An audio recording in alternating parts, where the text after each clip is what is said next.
ইউটিউবে কি হলো? সর্বনাশ! সবাই সাবধান। ভিডিওটি জানতে হলে আমি কেন বলছি এ কথা, ভিডিওটিতে কি আছে, আমি কি বলতে চাইছি জানতে হলে ভিডিওটি পুরো দেখতে হবে, স্কিপ করলে চলবে না। কেমন আছো সকলে? আশা করি সবাই খুব খুব ভালো আছো, নিজের নিজের জায়গায় সবাই আনন্দই আছো। তাহলে চলো আজকের ভিডিওটি শুরু করা যাক। ভিডিওটি ভালো লাগলে অবশ্যই লাইক করবে, সবার সঙ্গে শেয়ার করবে, চ্যানেলটিকে সাবস্ক্রাইব করে আমার পাশে থাকবে। ইউটিউবে কিন্তু এখন সর্বনাশ চলছে। কি সর্বনাশ চলছে? ক্রিয়েটারদের নিয়ে ছেলে খেলা চলছে। ছেলে খেলা। আমরা যে ক্রিয়েটার, আমরা চেষ্টা করছি ইউটিউবে কিছু করার, লক্ষ্য কিন্তু একটাই, টার্গেট কিন্তু একটাই, দুটো পয়সা কামানোর ইউটিউব থেকে। কিন্তু সেটা ইউটিউব কিছুতেই করতে দিচ্ছে না, কিছুতেই না। আমি লাইভ প্রুফ দিয়ে দেখাবো তোমাদের সবাইকে। আমি ফালতু কথা, বাজে কথা বলি না, লাইভ প্রুফ দিয়ে দেখাবো কি করছে ইউটিউব, কি সর্বনাশটা আমাদের সঙ্গে করছে, যাতে আমরা কোনো পয়সা ইনকাম করতে না পারি ইউটিউব থেকে। ইউটিউব কি করছে, তোমার ধরো 2000 সাবস্ক্রাইবার কি 2500 সাবস্ক্রাইবার, তুমি একটা ভিডিও আপলোড করছো, তোমার সাবস্ক্রাইবারের কাছেই ইউটিউব ভিডিও পাঠাচ্ছে না, বাইরে তো দুরন্ত।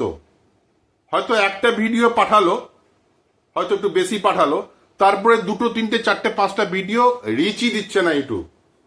আমি তোমাদের দেখাবো, রিচই দিচ্ছে না। তার মাঝে কিছু করছে কি, কিছু কিছু ক্রিয়েটার আছে অদ্ভুত, তাদের মানে মানে তারা ছেলে খেলা করছে আমার ছোট ছোট ভাই বোনদের নিয়ে, ক্রিয়েটারদের নিয়ে। তারা নাকি বলছে এই রিচ বাড়ানোর জন্য কোনো সেটিংস আছে। অদ্ভুত। আমাকে একটু বলো তো, কেউ যদি তাদের কথা শুনে তাদের কোনো সেটিংস করে তোমাদের চ্যানেলে কি রিচ বাড়াতে পেরেছো? কোনো স্পেশাল থাম্বনেল দিয়ে কি তোমার চ্যানেলে রিচ বাড়াতে পেরেছো? কোনোদিনও হয় না। এটা তোমার কপাল নসিব, আমি বলবো এটা তোমার কপাল নসিব। তোমার ভিডিওতে যদি ইউটিউব রিচ না দেয়, তোমার কিচ্ছু করার নেই। তোমার ভিডিওতে ভিউজ আসবে না, তোমার চ্যানেল ডেভেলপ করার, তোমার চ্যানেল গ্রো করার সম্ভাবনা একদম তলানিতে ঠেকে যাবে। ইউটিউব যদি রিচ না পাঠায়, তোমার চ্যানেলে ভিউজ, তোমার ভিডিওতে ভিউজ আসবে কোত্থেকে? তার জন্য কোনো সেটিংস নেই যে এমন কোনো সেটিংস অন করলে ইউটিউব রিচ প্রচুর পাঠাতে শুরু করবে, তা নয়। তা কিন্তু নয়, সম্পূর্ণ বাজে কথা। অনেক ভিডিও আছে তুমি ইউটিউবে দেখবে, না আছে কোনো থাম্বনেল, না আছে কোনো তোমার টাইটেল, না আছে ডেসক্রিপশনে কিছু, তাদের ভিডিও দেখবে ভাইরাল, তাদের ভিডিওতে প্রচুর রিচ পাঠিয়েছে ইউটিউব, ন্যাচারালি তাদের ভিডিওতে ভিউজ এসছে। আর আমরা ক্রিয়েটাররা এত সুন্দর কষ্ট করে থাম্বনেল বানাচ্ছি, বেছে বেছে টাইটেল দিচ্ছি, নানান রকম দেখে টেকে ডেসক্রিপশন দিচ্ছি, অমুক ট্যাগ তমুক ট্যাগ, ফল ঘন্টা। কি হচ্ছে? ইউটিউব তো রিচই দিচ্ছে না, রিচ পাঠাচ্ছে না, ভিউজ আসছে না। তাহলে চলো তোমাদের এবার প্রুফটা দেখিয়ে দিই, নাহলে তোমরা ভাববে এই তো দাদা তো ভুলভাল কথা বলছে, ভাট বকছে। তোমাদের সেই প্রুফটা দিয়ে দিই, হ্যাঁ সত্যি কিনা মিথ্যা কিনা, যে ইউটিউব রিচ পাঠাচ্ছে কিনা দেখিয়ে দিই। তাহলে চলো, আমি তোমাদের কিন্তু যা দেখাই স্ক্রিন রেকর্ডিং অন করে দেখাই, কারণ তোমরা যাতে ভালো করে বুঝতে পারো। ওই সাইডে ছোট্ট করে দিলাম, তোমাদের অসুবিধা হয় আমি জানি, আমারও অসুবিধা হয় যখন অন্য কারোর ভিডিও দেখি। তো আমি তোমাদের স্ক্রিন রেকর্ডিং অন করে দিচ্ছি, তোমরা একটু জুম করে দেখে নিতে পারবে। তাহলে চলো যাওয়া যাক স্ক্রিন রেকর্ডিং এর দিকে। চলে এসেছি স্ক্রিন রেকর্ডিংয়ে। এবার তোমাদের আমি যেটা বলেছিলাম লাইভ প্রুফ দিয়ে দেখাবো। চলো তোমাদের লাইভ প্রুফ দিয়ে দেখাই যে কি করছে ইউটিউব। পয়সা ইনকাম হবে কোত্থেকে? প্রত্যেকের টার্গেট যেটা আছে, প্রত্যেকেরই কিন্তু লক্ষ্য ইউটিউব থেকে দুটো পয়সা কামাবো। এই মানে বেকারত্বের সময় দুটো পয়সা যদি ইউটিউব থেকে কামানো যায় তাহলে ভালোই হয়। নিজে কিছু করব প্লাস ইউটিউব থেকে কিছু কামাবো। চলো, এটা আমার চ্যানেল, তোমরা জানো সবাই, দাদা ভাই টেকনিক্যাল। সেখানে কি করব, আমি কন্টেন্টে যাব। এই দেখো পাশে, এই দেখো নিচে আছে কন্টেন্ট, এই যে কন্টেন্টে গেলাম। কন্টেন্টে যাওয়ার পরে এবার ওপরে টাইপে কি করব, ভিডিওতে ক্লিক করলে যেমনভাবে তোমরা দেখো তোমাদের ভিডিওগুলো। আমার প্রথম দেখো, এটা একদিন আগে দিয়েছি, তার নিচেটা 2 দিন আগে দিয়েছি, ঠিক আছে? এবার 2 দিন আগে যেটা দিয়েছি কত ভিউজ এসছে? মাত্র 12। রিচ দেখো, তোমাকে আমি রিচ দেখাচ্ছি। 2 দিন আগে ভিডিও পাবলিশ করেছি, 2 দিন আগে। তোমাদেরকে আমি খোলাখুলি দেখাচ্ছি, রিচ দেখো কত রিচ দিয়েছে ইউটিউব, 100। আমার সাবস্ক্রাইবার 2400, আমার সাবস্ক্রাইবার 2400, ইউটিউব রিচ দিয়েছে মাত্র 100।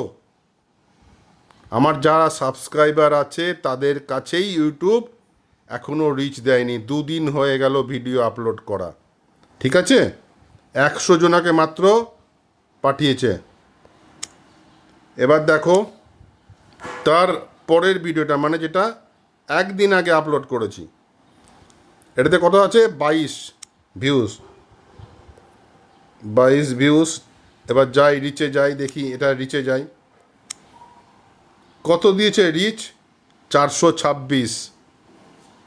এটাতে একটু বেশি রিচ দিয়েছে ইউটিউব।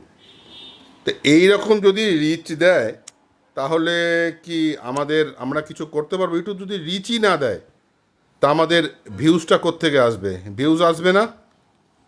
তাহলে বুঝতে পারছো সমস্যাটা কোথায়? আমি জানি না।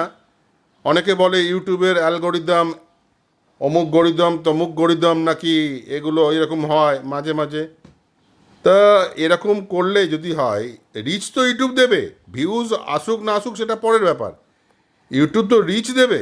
রিচ আমার সাবস্ক্রাইবারের কাছেই ইউটিউব ভিডিও পাঠাচ্ছে না, আউটসাইডার তো ছেড়েই দিলাম, তাহলে কি করে চলবে?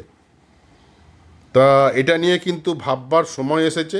আমি প্রত্যেককে অনুরোধ করব এই সম্বন্ধে তোমরা সবাই ভিডিও বানাও। যখন ইউটিউবের কাছে এই ভিডিওগুলো তো নিশ্চয়ই যাবে, তখন ইউটিউব দেখবে, হয়তো তারা কোনো অ্যাকশান নেবে, তাহলে আমাদেরই উপকার হবে। নাহলে কিন্তু আমাদের কপালে সমূহ বিপদ। তাহলে এখন আমাদের কপালই ভরসা, ভগবানই ভরসা। ইউটিউব যবে রিচ পাঠাবে তবে আমাদের ভিউজ আসবে, তবে আমাদের 2 পয়সা ইনকাম হবে।